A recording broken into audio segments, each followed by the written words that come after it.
خب سلام علیکم و رحمت الله و برکاته. به تمام عزیزان و هموطنان گرامی قدر، چی در داخل تاجیکستان و چی خارج از آن قرار دارند، امیدوارم یک آسایشت خاطری و یک در امن و امان و لباس عافیت داشته باشید و در کارهای آینده تون انشاءالله برای موفقیت میخواهم. بگذار همیشه موفق و سربلند باشید. در بابت قضیه وعده کرده شده درباره هموطن ما اسماعیل با نام اسماعیل فورا و نقطه دوم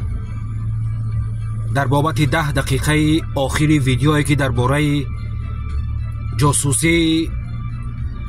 مدینه بانو و کارهای رذیلانه و غیجدانه بابا جان 88 در آن نقطه ها هم اضافه خواهیم کرد. و سوم نقطه درباره اون نفرانی که شخصا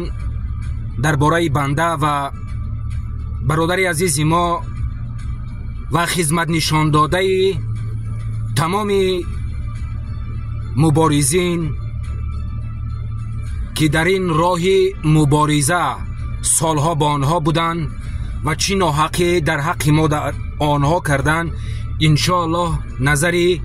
شخصی خود را که بیان کردن، از این لحاظ ما هم تصمیم گرفتیم که نظر شخصی خود را نسبت اون نفران بیان سازیم.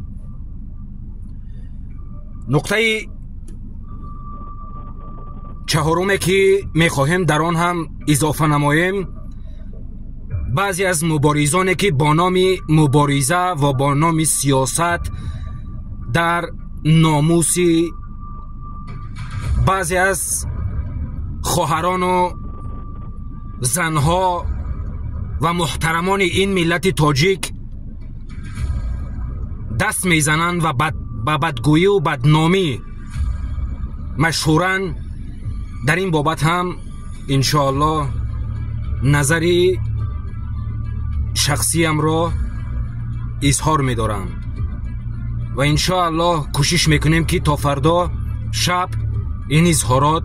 پیشکش تمام هموطنان عزیز و گرامی قدر باشد.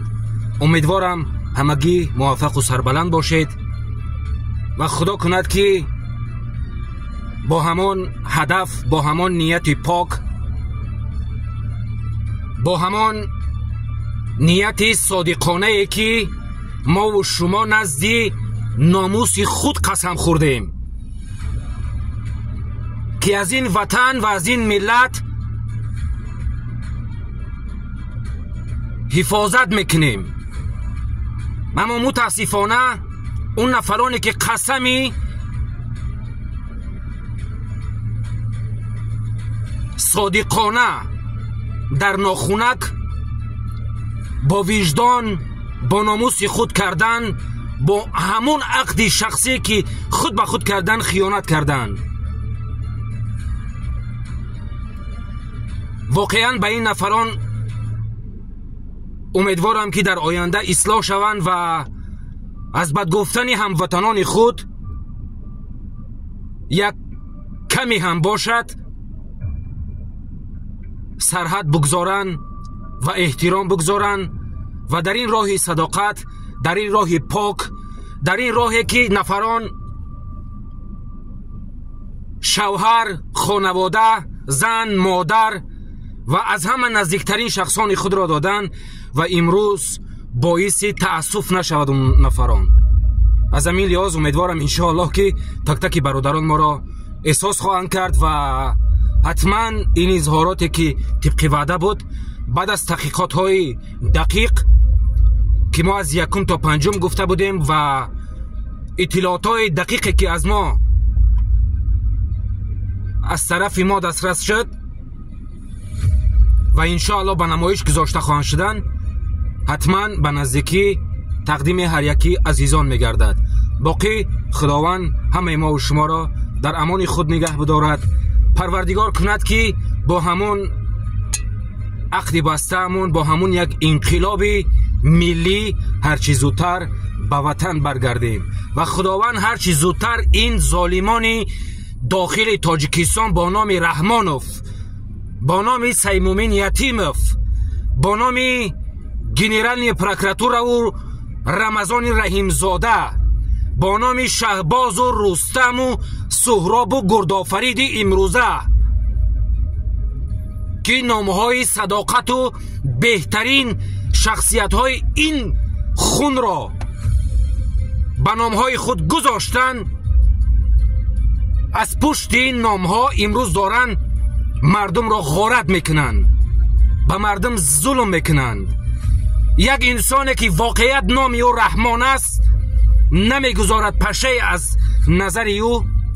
یا پشه از او آزار ببیند. اما متاسفانه امروز در قتل تاجیکان،